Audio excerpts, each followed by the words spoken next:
Career spanning decades, facing off with presidents and political leaders. Her interviews with first ladies. She was a co-anchor and contributor of ABC's This Week. Cokie Roberts grew up with a front row seat to Washington and democracy. Her father, Hale Boggs, was a House Majority Leader who died in a plane crash. Her mother, Lindy, was elected to fill her late husband's seat. And Cokie, who considered the family business, instead decided to report on it, write about it, witness it, along with the rest of us. She had a brilliant mind, matched only by her kindness, her grace, her wit. Here is Robin Roberts on the trailblazing legacy of Cokie Roberts. She's been a fixture behind the news desk for over 40 years. We're following two major stories tonight. Reporting on the stories that shaped generations. After all, President Clinton's problems with Gennifer Flowers were not just her word, it was tape recordings. Journalism was her calling, but politics, well, that was Cokie's passion. As a reporter and author, she trailblazed her way through an industry where women were just breaking through. Her full name was Mary Martha Corinne Morrison Claiborne Roberts, but anyone who knew her affectionately called her Cokie. Thank you for having me, and please call me Cokie. Well, I will, but I'm from the South, too. Born in Louisiana in 1943, Cokie Roberts was the daughter of longtime U.S. Representatives Hale Boggs and Lindy Boggs, who collectively served the people of New Orleans for 46 years. The other women who were in Washington when I was growing up, we watched run everything. We watched them run the political conventions, campaigns. Through her parents, she enjoyed a front row seat to history and politics, which shaped her interest in Washington, learning the world of Congress the way other children learn to walk and talk. As a young girl, she considered joining the family business. But in college, her interest in journalism was strengthened by her future husband, Steve Roberts. But her love and close ties to Washington were never far behind. President Lyndon B. Johnson famously even attended her wedding in 1966. She began working as an anchor in Washington at 21, and shortly after headed to New York to work as a reporter. It was essentially reporting and then writing very brief little stories, and I loved it. Before landing at National Public Radio as a political commentator. From ABC News. But in 1988, she found her home right here. The American people don't want this to go on. But he can't do year. an I didn't inhale, and I didn't, I wasn't ever drafted. At ABC News, working as a contributor on This Week. Cokie's razor-sharp mind. It's your definition of womanized. Most women know it when they see it, Senator. Matched only by her infinite kindness when the cameras stopped rolling. I have 3 cameras here. You must be a very important person. I don't know about that.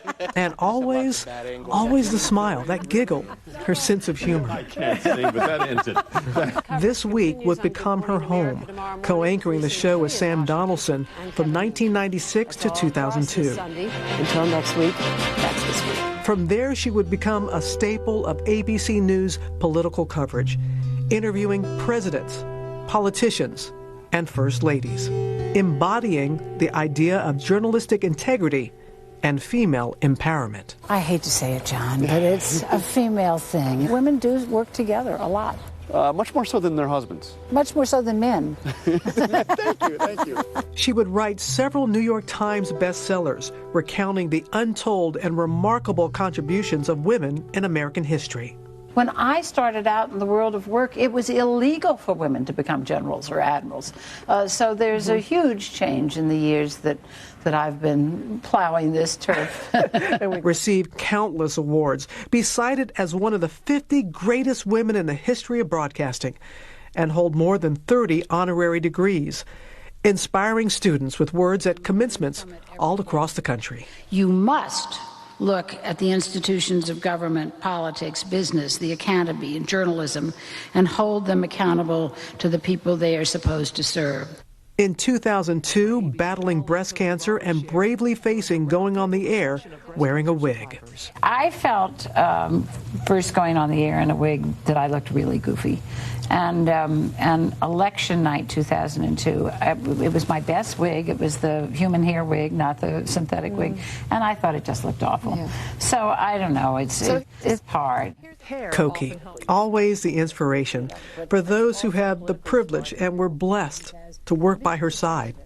She made each one of her fellow colleagues better by always striving for the best, and by always remembering and reminding us all to keep the compassion in journalism. Thank you for your support. It's important. Cokie Roberts, the beloved mother of 2, grandmother of 6, and a legend to us all.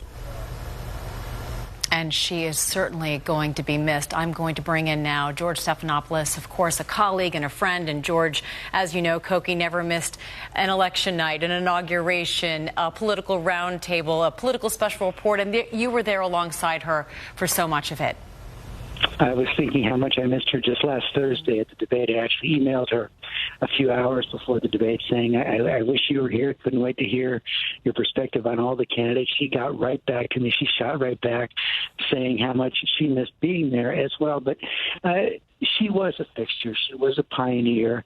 And to go back to that phrase, she never really left the family business, because the family business for Cokie Roberts, for her family, was not just politics, but public service in the broadest sense of the word. And she brought that spirit to her journalism. I mean, she really knew the world, knew that entire world so deeply from the inside. She knew the players, she knew the institutions, she knew how the system worked, and she had such a gift for translating that, for bringing that to all of our viewers, all of her listeners on NPR, explaining what was going on in Washington in a way that makes sense. And that's why she was a fixture on all of our broadcasts. So there was election night, midterm elections, state funerals, inaugurations, conventions.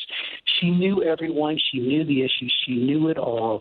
And she delivered and she communicated with such a charm. And everyone has said it. Robin said it in her piece. I mean, I worked side by side with Cokie for so many years, as you saw in Robin's piece. I would also have had to face her sometimes, and that wasn't always so much fun being on the other side from Cokie Roberts. But what was always a pleasure, what has always been a pleasure, is just being by her side as a friend, as a colleague.